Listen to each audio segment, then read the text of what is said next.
তৃণমূল নেতা শওকত মোল্লা আইএসএফের উপরে দোষ চাপিয়েছে এবং আইএসএফ বিধায়ক নওশাদ সিদ্দিকীর গ্রেপ্তারের দাবি করেছে, কিন্তু পরিবারের দাবি, যিনি খুন হয়েছেন তার পরিবারের দাবি যেই ঘটনায় আইএসএফ যুক্ত নয়, ওই তৃণমূলের গোষ্ঠী কোন্দল। এই যে একে অপরের উপরে চাপিয়ে দেওয়ার যে শাসক দলের রাজনীতি, এটা নিয়ে কি বলবেন?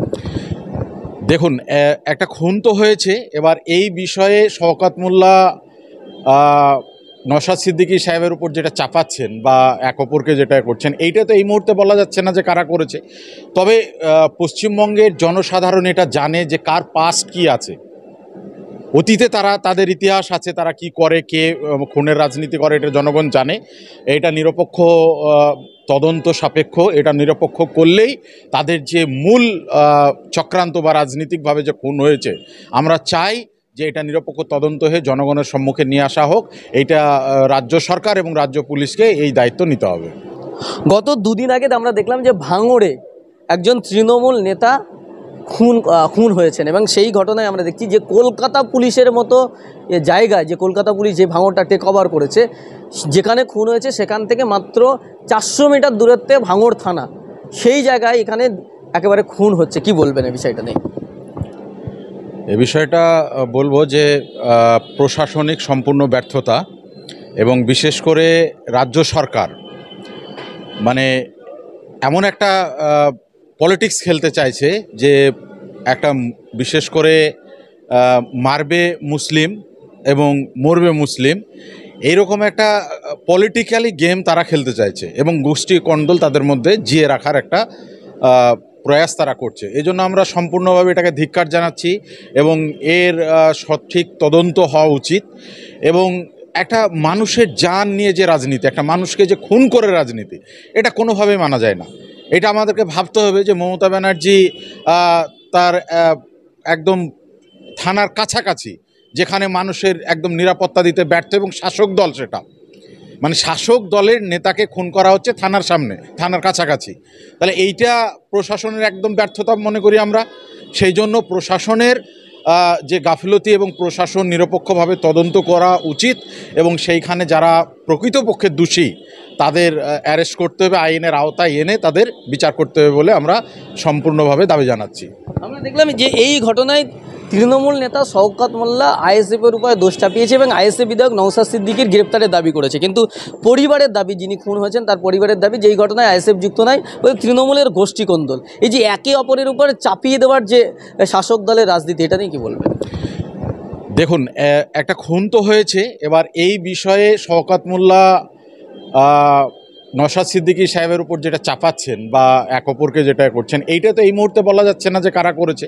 তবে পশ্চিমবঙ্গের জনসাধারণ এটা জানে যে কার পাস্ট কি আছে, অতীতে তাদের ইতিহাস আছে, তারা কি করে, কে খুনের রাজনীতি করে, এটা জনগণ জানে। এটা নিরপেক্ষ তদন্ত সাপেক্ষ, এটা নিরপেক্ষ করলেই তাদের যে মূল চক্রান্ত বা রাজনীতিকভাবে যে খুন হয়েছে, আমরা চাই যে এটা নিরপেক্ষ তদন্ত হয়ে জনগণের সম্মুখে নিয়ে আসা হোক। এইটা রাজ্য সরকার এবং রাজ্য পুলিশকে এই দায়িত্ব নিতে হবে। আমরা দেখলাম যে গত 25 দিনে পশ্চিমবঙ্গে চারজন খুন হয়েছে। যদি আমরা শুরুটা দেখি যে নদিয়ার কালীগঞ্জে, সেখানে ভোটের নির্বাচনী ফলাফল, উপনির্বাচন ফলাফলের পরেই সকেট বোমা দিয়ে তামান্না খাতুনকে হত্যা করা হলো। তারপরের দিন আমরা দেখলাম কলকাতার তিলজলাতে সেকেন্দার রাজাকে একেবারে মিথ্যা চুরির অপবাদে পিটিয়ে হত্যা করা হলো। তারপরে দেখলাম গত দুদিন আগে ভাঙড়ে রেজ্জাক খান, তিনি খুন হলেন। আবার গতকালকে মালদার একেবারে ইংলিশ বাজারে, সেখানে আবুল কালাম আজাদ, তিনি খুন হলেন। এই যে একের পর এক পশ্চিমবঙ্গে মুসলিম খুন, অথচ বলা হচ্ছে যে তৃণমূল সরকারের আমলে মুসলিমরা নাকি সবচেয়ে সেফ আছে, সবচেয়ে ভালো আছে, অথচ মুসলিমরা প্রতিদিন খুন হচ্ছে। এখানে একটা বিষয় স্পষ্ট, সেটা হচ্ছে কেন্দ্র সরকার হোক আর রাজ্য সরকার, এরা মুসলিমদের মধ্যে, বিশেষ করে সংখ্যালঘু যে মুসলিম, তাদের মধ্যে একটা আতঙ্ক সৃষ্টি করে রাখতে চাইছে। কারণ দেখুন, কালীগঞ্জে, যে নদিয়ার কালীগঞ্জে, যেখানে আপনার একজন বাচ্চা ছেলে, খুব মর্মান্তিক ঘটনা, তামান্না একটা উপনির্বাচনে জিতেছে, এখানে এত বড় হইহুল্লোড়ে কি আছে? এখানে কি সরকার কি গঠন হয়েছে, না সরকার পড়ে গিয়েছে? একটা এমএলএ বাই ইলেকশন হয়েছে, এটা ভাবা উচিত ছিল। তাহলে সেইখানে এইটা রাজনৈতিকভাবে তারা মানে, এবং কেন্দ্র সরকার যেমন করছে, এরকম রাজ্য সরকারও পশ্চিমবঙ্গের যে সংখ্যালঘু মুসলিমরা আছে তাদেরকে একদম মানে আতঙ্কের মধ্যে রাখতে চাইছে, মানে বিভিন্ন জায়গায় মানে মরবে তারা এবং তাদের নামে কেস হবে, জেলে যাবে, এই সবটাই যেন কমিউনিটি মানে মুসলিম কমিউনিটির মধ্যে, সংখ্যালঘু কমিউনিটির মধ্যে লস সেটাই হবে। সেই জন্য এদের যে দাবি দা ঐক্যবদ্ধ হবে, অধিকার চাইবে, এই রকম মানে পরিস্থিতি তারা হতে দিবে না। মানে তারা চাইছে যে তারা আমরা নিজেরাই নিজেদেরকে আমরা মেরে ধ্বংস করে দিই। তা আমি বলবো যে আমাদের যে উচিত যে পশ্চিমবঙ্গে মমতা ব্যানার্জি যে মুসলিমদেরকে বিজেপির ভয় দেখিয়ে সে রাজনৈতিক ফায়দা উঠাতে চাইছে। কারণ হচ্ছে আজকে যে সমস্ত ওয়াদা নিয়ে এবং যে সমস্ত কমিটমেন্ট দিয়ে মমতা ব্যানার্জি মুখ্যমন্ত্রী হয়েছেন তিনি কতটা পালন করেছেন,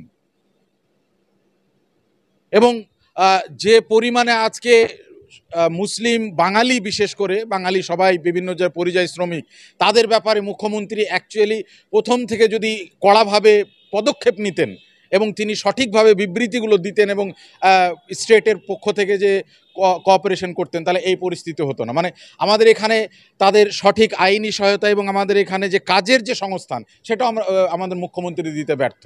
সেই জন্য আমি মনে করি যে রাজনৈতিক যে দাঙ্গা হচ্ছে এটা টিএমসির একটা অংশ এর সঙ্গে যুক্ত এবং এরা চাইছে যে সংখ্যালঘু এইভাবেই ধ্বংস হয়ে যাক, এটা চাইছে। মুখ্যমন্ত্রী মমতা বন্দ্যোপাধ্যায় তিনি নিজে বলেন যে আমি বিজেপির একদম কঠোর বিরোধী। তৃণমূলের নেতারা বলেন গোটা ভারতবর্ষের মধ্যে যদি বিজেপি বিরোধী প্রধান মুখ হয় তাহলে মমতা বন্দ্যোপাধ্যায়। অথচ দেখা গেল কেন্দ্রের বিরুদ্ধে যখন শ্রমিকরা, যখন কর্মচারীরা তারা কোড হচ্ছে কি আপনার ধর্মঘট রেখেছে, যেটা কি করছিল, এটাকে এই পজ করো, কি করছিল, মমতা বন্দ্যোপাধ্যায় নিজে বলেন তিনি একেবারে বিজেপি বিরোধী এবং তৃণমূল নেতারা তারা দাবি করেন যে গোটা ভারতবর্ষের মধ্যে প্রধান বিরোধী মুখ, মোদির বিরোধী মুখ হচ্ছেন মমতা বন্দ্যোপাধ্যায়। অথচ দেখা যাচ্ছে মোদী সরকারে আনা শ্রম কোর্টের বিরুদ্ধে যখন ধর্মঘট রাখে সাধারণ শ্রমিকরা, তখন তাদেরকে গ্রেপ্তার করা হয়, তাদেরকে মারধর করা হচ্ছে। আবার যখন কেন্দ্র সরকারের আনা ওয়াকাফ আইনি বাতিলের দাবিতে যারা আন্দোলন করছেন, তখন মমতা বন্দ্যোপাধ্যায় বলছেন এখানে আন্দোলন করা যাবে না, দিল্লিতে গিয়ে করতে হবে। তাহলে কিসের তিনি বিজেপি বিরোধী?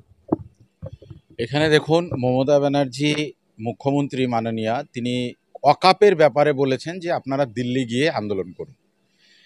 এখানে আমরা স্পষ্ট একটা বিষয় ক্লিয়ার যে বিজেপি বিরোধী, কিন্তু বিজেপির এজেন্ডা তিনি অনেক ক্ষেত্রে এখানে এক্সিকিউট করছেন।